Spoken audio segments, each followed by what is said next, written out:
Bon, allez, on y va.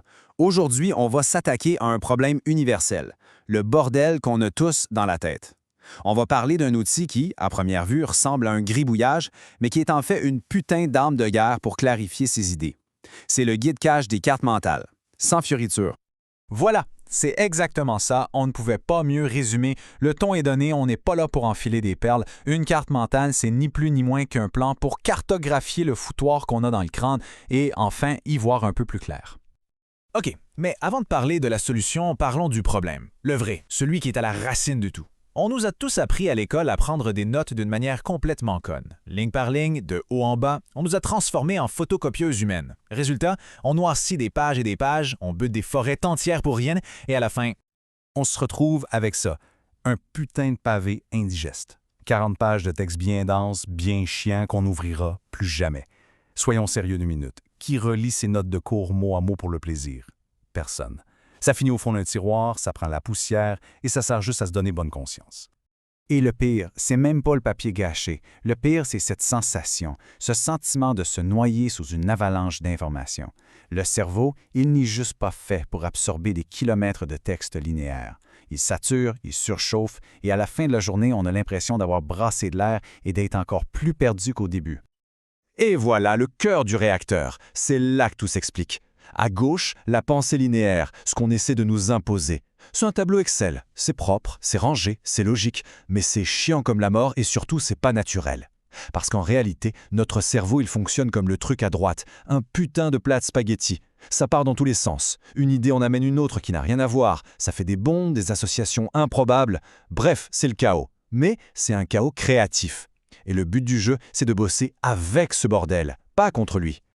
Et donc, la fameuse solution, c'est pas une application à 200 balles ou une méthode de gourou californien. Non, non, c'est juste un dessin.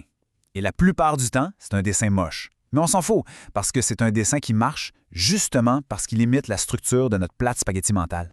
Voilà, la définition honnête. Oublions le jargon pompeux. Une carte mentale, c'est un poulpe sous caféine. On fout l'idée principale au milieu et on tire des grosses tentacules pour les thèmes majeurs, puis des plus petites pour les détails. Le point le plus important, c'est ça. Des mots-clés. On balance des mots, pas des phrases. On veut la substantifique moelle, pas un roman. Le but, c'est pas de l'exposer au Louvre, c'est de visualiser le bordel pour le comprendre. Pour la petite histoire, d'où ça sort ce truc? Alors, le nom qu'on retient, c'est Tony Buzan, dans les années 70. Mais soyons clairs, le type a surtout été un génie du marketing. Il n'a rien inventé du tout. Des schémas en étoiles, ça existe depuis des siècles. Lui, son coup de génie, ça a été de prendre des concepts existants, de leur donner un nom sexy, de foutre des couleurs partout et de vendre ça comme une méthode révolutionnaire pour le cerveau. Et ça a cartonné. Mais au final, c'est ça qu'il faut retenir. On s'en contrefout de savoir si c'est Buzan ou Léonard de Vinci qui a eu l'idée. L'origine, c'est pour la culture générale. Ce qui compte, c'est que ça marche. Point. Ça aide vraiment le cerveau à organiser l'information et ça évite de se noyer. Donc merci Tony pour le packaging, mais l'important c'est que l'outil est efficace. Bon, maintenant, le concret, comment on fait ce fameux gribouillage sans que ça devienne une usine à gaz? Parce que si c'est pour y passer 3 heures, ça n'a aucun intérêt. Rassurez-vous, c'est simple comme bonjour. En gros, 4 étapes. 1. On met le sujet au centre. Un mot, une image, ce qu'on veut. 2. On tire les grosses branches pour les idées principales, idéalement une couleur par branche pour que ce soit clair. 3. Sur ces grosses branches, on vient en greffer des plus petites avec les détails, les exemples, les chiffres. Et 4. La touche finale qui fait toute la différence. On ajoute des petits dessins, même s'ils sont moches, des symboles, des flèches, des trucs visuels qui vont servir d'encre pour la mémoire. Et maintenant, le plus important, la liste des conneries à ne surtout pas faire. Le piège numéro 1, c'est d'écrire des putains de phrases complètes sur les branches. Si on fait ça, on a juste réinventé le résumé linéaire, mais en plus chiant à lire. Non, des mots-clés. Ensuite, ne pas essayer de tout mettre. Une carte, c'est une synthèse, pas un vide-grenier. Et par pitié, ne passez pas 2 heures à faire des dégradés de couleurs parfaits. On s'en fout. L'objectif, c'est l'efficacité, pas l'esthétique. OK, on sait faire, on sait ce qu'il ne faut pas faire, mais concrètement, pourquoi on se ferait chier à faire ça? Quel est le gain à la fin? Pour les études, c'est juste une arme de survie massive. En cours, ça oblige le cerveau à rester actif, à synthétiser en temps réel au lieu de recopier bêtement comme un zombie. Pour les révisions, c'est génial, un chapitre entier tient sur une seule page A4. Fini les classeurs qui débordent. Et pour préparer un exposé, c'est le remède miracle contre le syndrome de la page blanche. On jette toutes les idées en vrac et la structure apparaît comme par magie. Et dans le monde du travail, c'est la même chose. C'est l'outil parfait pour survivre aux réunions interminables qui ne servent à rien. Un brainstorming, on met tout sur la carte et d'un coup, tout le monde voit la même chose. Gérer un projet, on voit d'un coup qui fait quoi et où on en est. Ça évite les malentendus et les excuses à la con du style « Ah, je savais pas que c'était à moi de faire ça ». Bref, ça clarifie les choses. Et pour notre cerveau, voilà les bénéfices directs. D'abord, ça réduit la surcharge. Avoir la vision globale sur une seule page, ça calme l'anxiété, le cerveau arrête de paniquer.